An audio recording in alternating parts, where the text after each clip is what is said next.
Hello, everybody. Welcome back to the College Football Podcast from CollegePressbox.com. We are brought to you by Cheez-It and Pop-Tarts. I'm Jim Capuano and with College Pressbox, and joining me, as always, is my colleague and partner in crime and friend, TJ Troop. TJ is an expert in the game of football. He's a former coach. He's a historian, the author of 3 books, a weekly contributor to Pro Football Journal, and he has not only taught the game to students, he's a student of the game. So he's a 360 man when it comes to football, and super delighted to have him here. A great week 7 as we roll into week 8. TJ, thank you for joining. How are you doing today? This is going to be a real fun show to do, Jim. Yeah, it will. Yes, it will. And speaking of fun, let's start right off the top. What do you say we start with the Cheez-It Crunch Time Play of the Week, which is from the Navy Temple game. So let me cue up the video here. There's a 25-second video. This to set the stage for everybody. The midshipmen of Navy are on their own 49-yard line looking at a 4th and 1, and then 1 timeout left, and trailing 31-24 at Temple. So that is the stage set, and with that, we'll cue the video. On 4th, who else? Horvath with a crease! There he goes!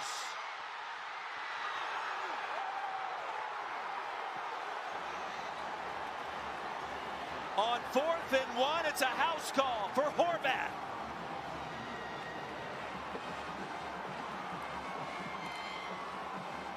Yeah, 51-yard scamper.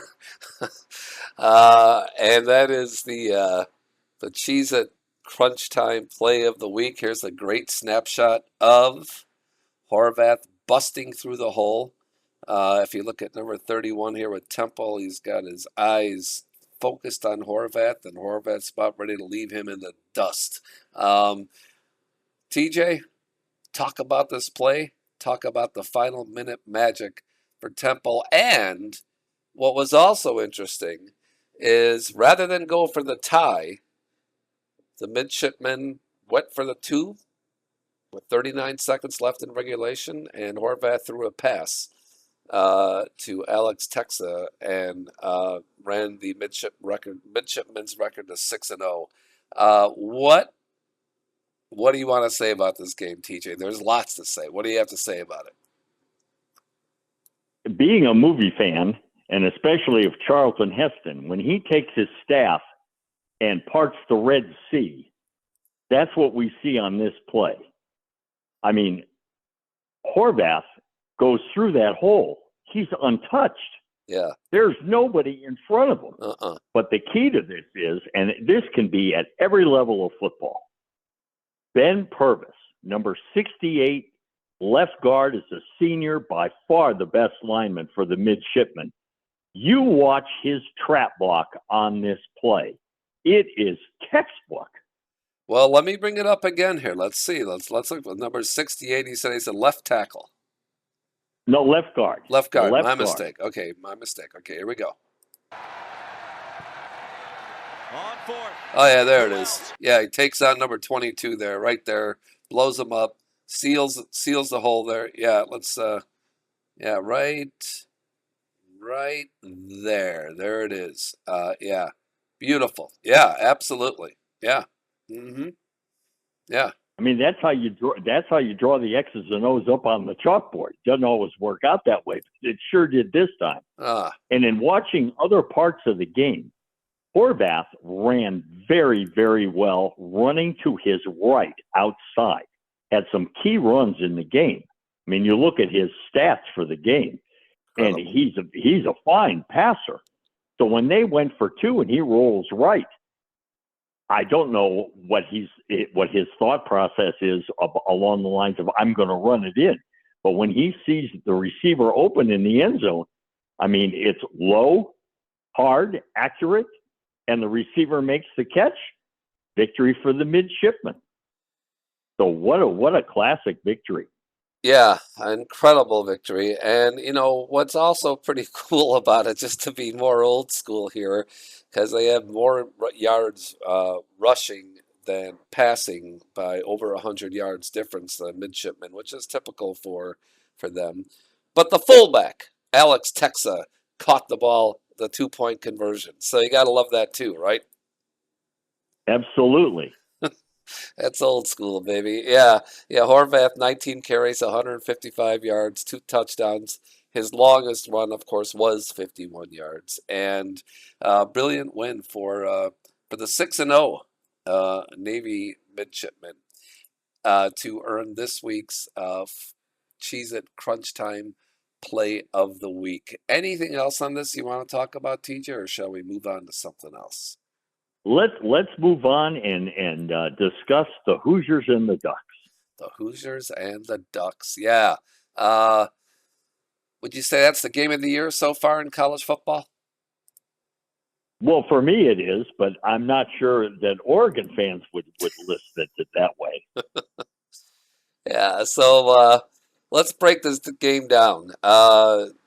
Going into the game, we both thought it was, we were both hesitant to make a selection. And final score of 30-20 Hoosiers. Game wasn't really that close, though. Would you agree? I mean, it was, I just want to get your take on it before I give my opinion. Go ahead. Well, I'm going to start with a quote from Curt Cignetti, the coach of Indiana. One of the classic lines after the game when he's interviewed, he says, "Never let doubt creep in." And that's going to be the signature statement for the Hoosiers the rest of the year, because they sure did not let any doubt creep in. As the game wore on, there was no doubt who was going to win. But for a long time in that game, Oregon just needed a play, and they got it. When the defensive back makes the terrific interception and returns it for a touchdown. That's right. Now, I cannot speak for college, though I'm sure the percentage is very close. Historically, in the NFL, when you return an interception for a touchdown, you win 80% of the time. So the percentage has got to be very high at the college level. So when the youngster for Oregon returns the interception for a touchdown, they're looking where they're at. And classic line, Cignetti takes Mendoza aside, and he doesn't, admonish him. He doesn't try and perk him up. He just turns and looks at Mendoza and says, "Are you having fun?" Is that what he said, and really? Mendoza started to laugh. And then after that, he just played even better than he had earlier in the game and overcame it. Yeah, that was a remarkable turn of events, right? Because that was early in the fourth quarter. It was a 35-yard interception returned by Brandon Finney of Oregon, and it tied the game. The game was tied at 20, and that was the third tie of the game. And from there, Indiana went down the field 75 plays. Mendoza made a lot of clutch passes and was cool as a cucumber back there. Confident, poised. They consumed 6 minutes and 19 seconds, and they reestablished themselves as the dominant team to take the lead for good at 27-20. But that sequence you just described, what happened in the sideline? What did Coach Cignetti say to him, to Mendoza? He says, "Are you having fun yet?" And Mendoza, I don't know how hard he laughed, but he smiled, and all it did was relax him. And look at how he played after that. Yeah. Before we go any further, I want to address something that I saw very early in the game that I thought was really unique, because you just don't see this very often by college defenses. Now, Oregon has a lot of very fine defensive players. And the announcing crew, which is my favorite, I think Brad Nessler's a real pro, and it's just one man's opinion, but I really enjoyed Gary Danielson's analysis. I thought he did as good a job as you're going to hear all year.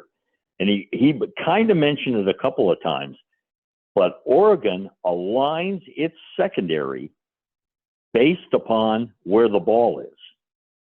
So they have what they call the boundary corner and the field corner, depending on if you're into the sideline or into the wide side of the field. And they did not deviate from that much of the game. Of course, when the ball's in the middle of the field, then they decided. And they ran not anything really unique, but they ran a variety of defenses. And their defensive line and linebackers, and they're a strong, solid group, they got blocked. I mean, you alluded to the 75-yard drive after the interception return for the touchdown. Mm-hmm.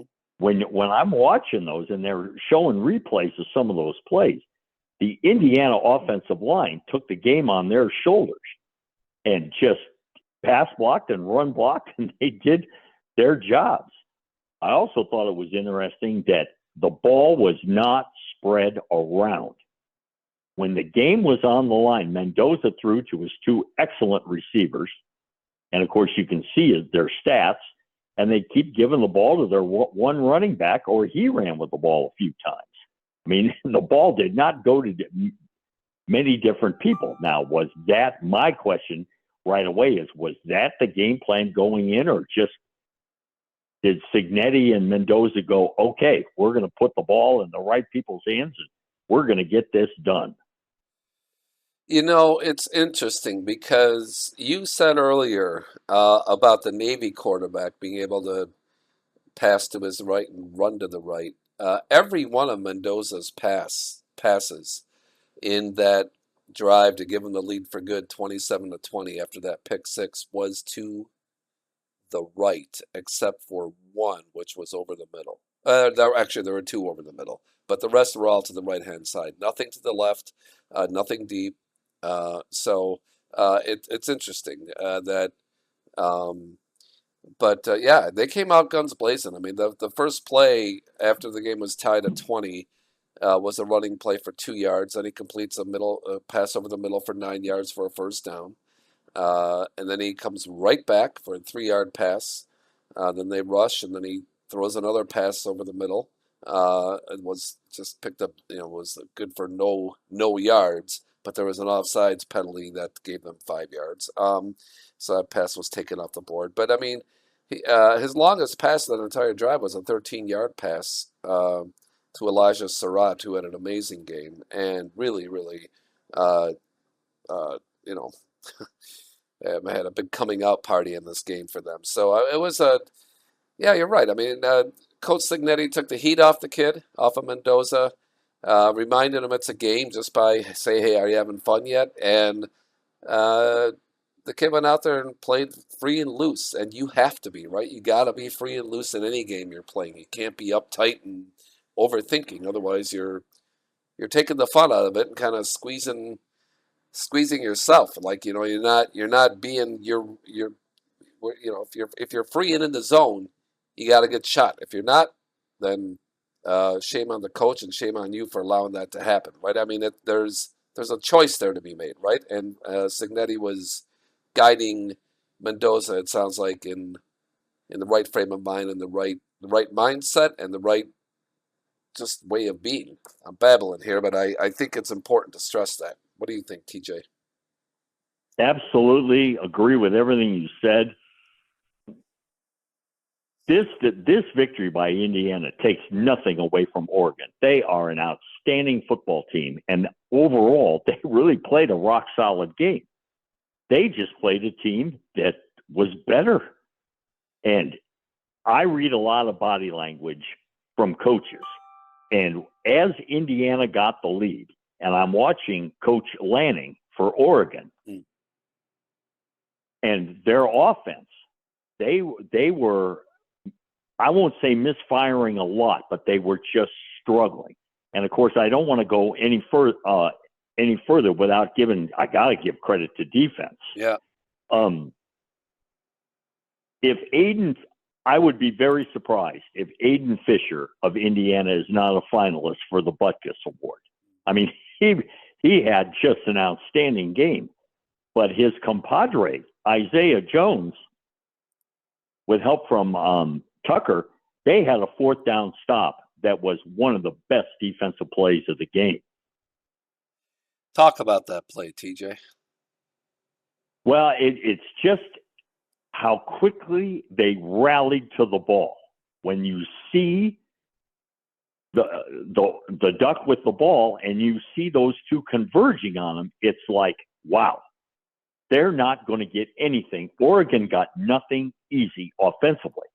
So when the ball went back to Indiana, picture Coach Lanning on the sideline. He already has watched his defense get beaten up on a 75-yard drive. Guess what's coming? You know, it's just going to be more of the same. So Jones and Fisher were the key. I mean, not that the rest. Indiana played. There's not a player on Indiana who had a bad game. Yeah. They all played well. I mean, you watched it. But Jones and Fisher stood out on defense. And then, of course, offensively, we've already talked about Mendoza going to his two receivers and Hemby, the running back, and he just pounded away and pounded away. They were not going to deviate from what they do. Yeah. Oh, I want to go back again real quick to Danielson. Okay. He pointed out something in the first half that I just thought was awesome.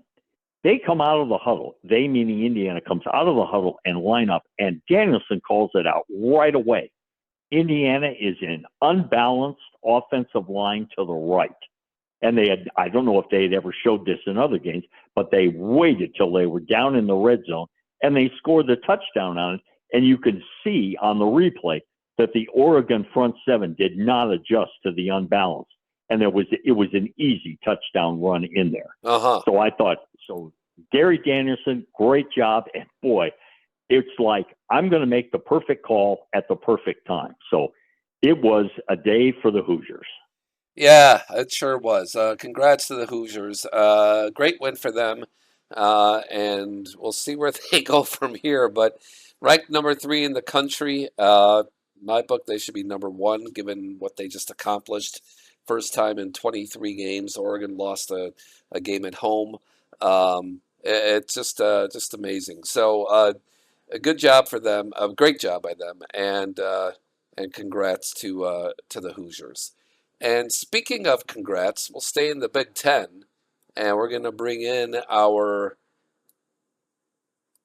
Pop-Tarts Crazy Good Team of the Week, which is none other than the Northwestern Wildcats, who, surprise, surprise, have put together a 3-game winning streak. I'm showing a picture here of the Pop-Tarts Team of the Week after the game, with the Wildcats taking down, I don't know, a 24-point favorite Penn State Nittany Lions in Happy Valley. It led to James Franklin's dismissal. But you want to see a happy group of kids wearing purple and white. This is a good picture, and my favorite's this guy over here on the right, got his mouth open and his Y's all big, just screaming his head off. It's great. It's a great picture, great win for the Wildcats. Beating Penn State 22-21. It's the first time they've beaten the Nittany Lions in 10 years, and just a remarkable game. What do you have to say about this game? Were you as surprised as I was that the Wildcats, forced 2 turnovers by the Nittany Lions and held them to just 137 yards passing? It's mind-blowing. Absolutely mind-blowing for me. The expectations for the Wildcats going into this season was one of those, they had a losing year last year. They're going to struggle this year. They're on the road at Penn State. So let's look at where the players come from. Okay. This is new for me, seeing all these graduate transfers.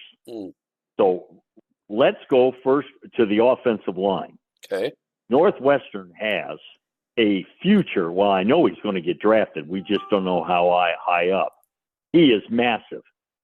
Caleb Tiernan, I think he's 6'7", 325. In other words, you're going to see him when he walks in the room. Uh-huh. He is one of the 2 returning offensive line starters for Northwestern, and the other 3 are all new graduate transfers. Then we look at the quarterback is a transfer from SMU. He's a senior, Preston Stone. He's a Texas boy. Yeah. Then we look at their outstanding receiver, Griffin Wild. He's a junior. He transfers from South Dakota State, and in his career, so far in his career, he's already been a 1,000-yard receiver. And you look at the sophomore running back. Oh boy, I'm going to struggle with his name. Kamalov, I guess that's how we're going to pronounce it. Yeah. He's a sophomore, another youngster from Texas, and he's a fine runner. So it's not like the Wildcats don't have talent this year on their offense.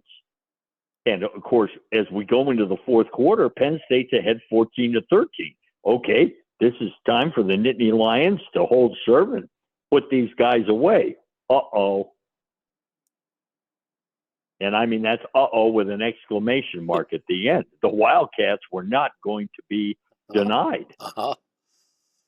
Yeah, it's really remarkable. They were not going to be denied, and they,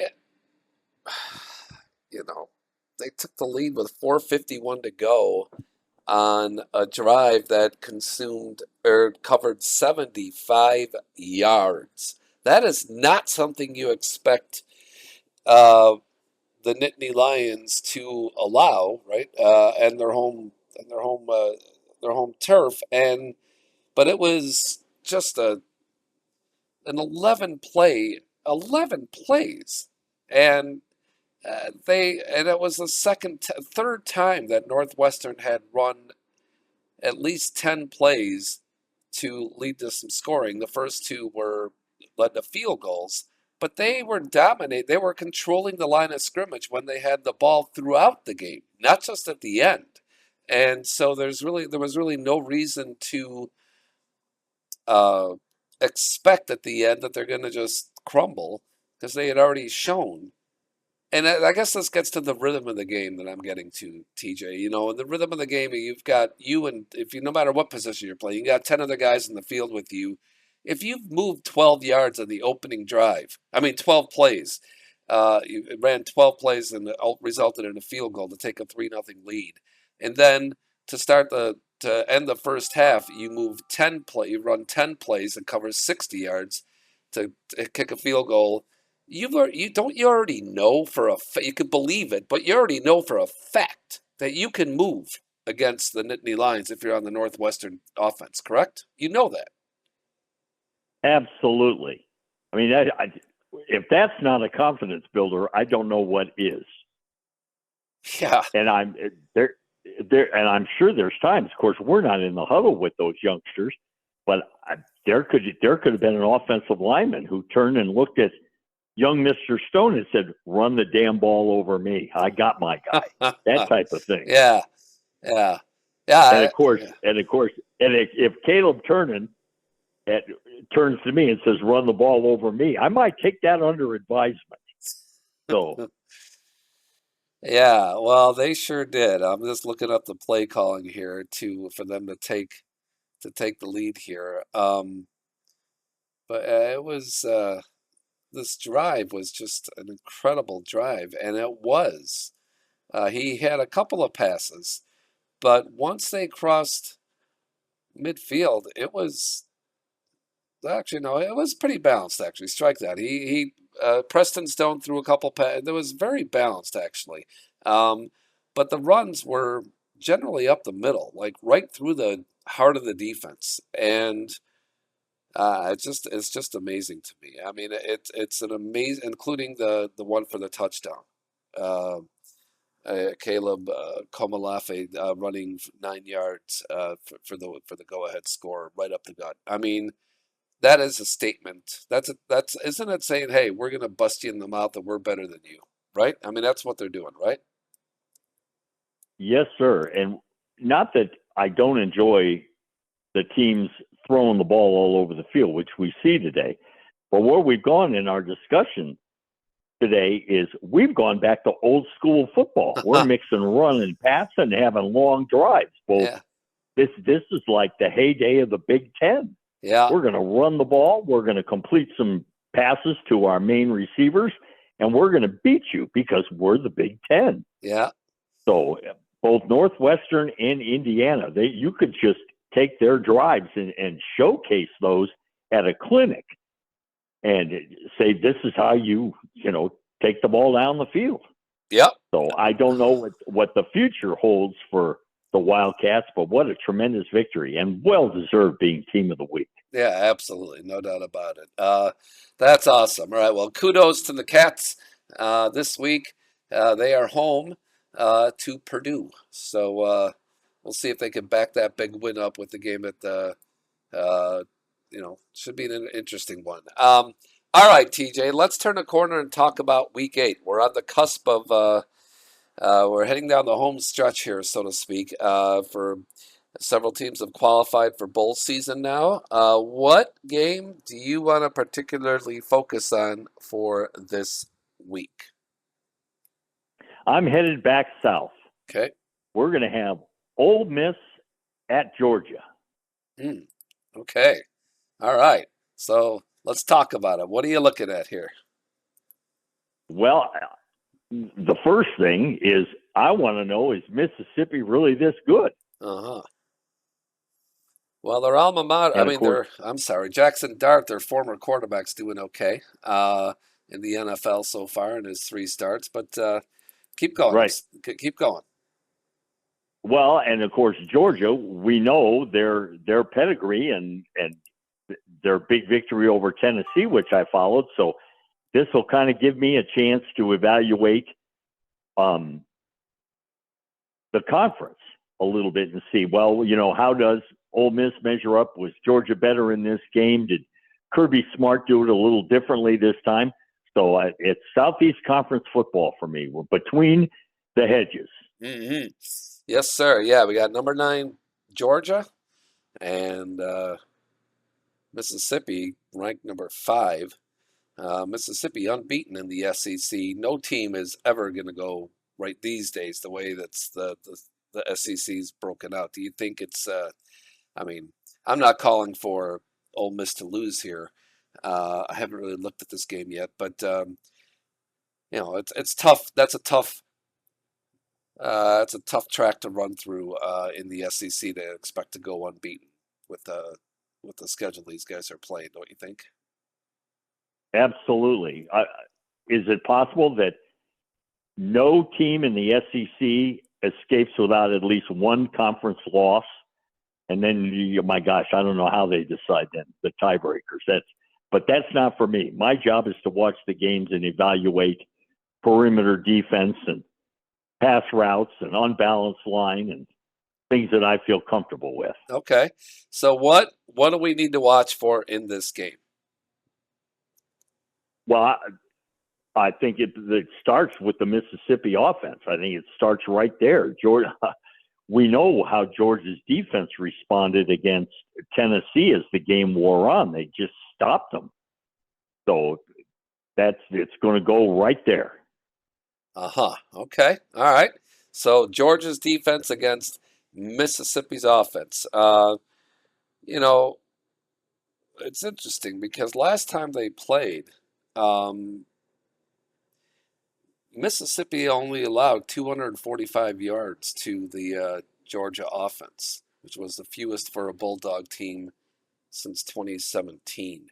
So maybe, a lot of times when folks talk about, hey, it's offense versus defense, don't you think the defense of Mississippi might have something to say about that? Like, if you're the defensive coordinator, what are you telling your kids?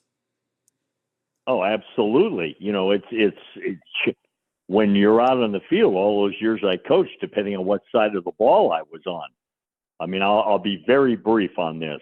I coached at Riverside City College, and we ran the veer, and we had an excellent defense. But we were the number one team in the state of California in running the ball. We averaged 252 yards a game on the ground. Uh-huh. And, of course, that's how the Veer was designed. Well, while we are pounding the ball down the field, our defensive starters are standing on the sideline resting. And when the other team got the ball back, our defensive guys could not wait to go out there and do their jobs and get us the ball right back. And, of course, when you have that type of camaraderie and both sides of the ball working that well, maybe that's why you finished third in the nation. Yeah.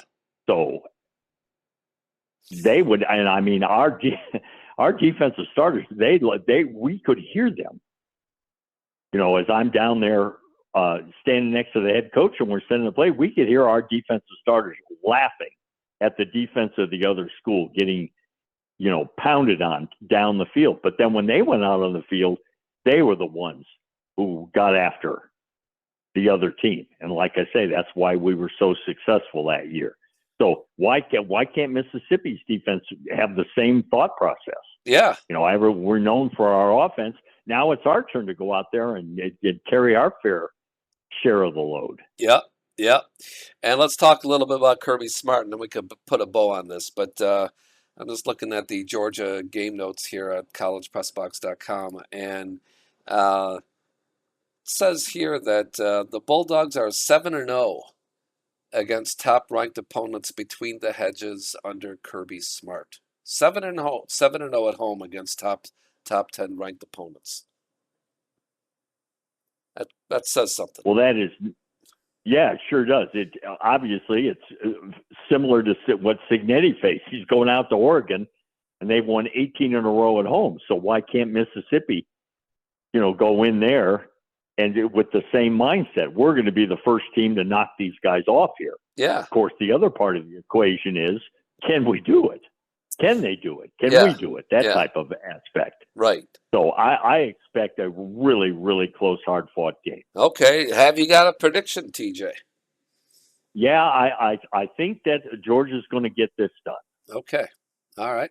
Very well. Awesome. All right, TJ. We're through talking about college football. We got a few minutes left. What else is on your mind? Anything at the NFL level or just, you know, anywhere else in the world of sports? Well, I'm going to leave Riverside City College, which I'm sure the folks out there do not want to hear about the Tigers and my days there. Let's go to the Pro Football Journal. Okay. And my article this week, if you enjoy the pass rush, I hope you'll go to the Journal and check it out. When I watched the game in London last Sunday morning of the Jets and the Broncos, I was mystified. In fact, my title for my column at the Journal is a quote from Kurt Warner. He could not believe the play calling at the end of the half by the Jets. And, of course, I'm watching this and I'm going, there must be a reason. And I'm sure there was. But in the second half, I mean, you look at the final score and it looks like a close, hard-fought game.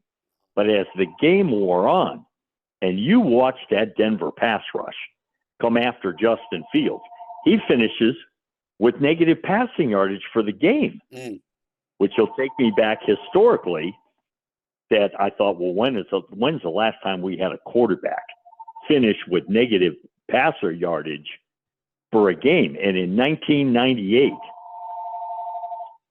we had a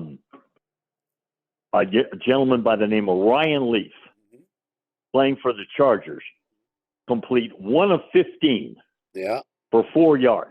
Yeah. And then get sacked so much in the game, he finished with negative passing yardage for the game. Negative 19 yards. Yeah, I've got your column up right now. Yeah, negative 19 yards. He lost 23 yards in sacks. 1 for 15.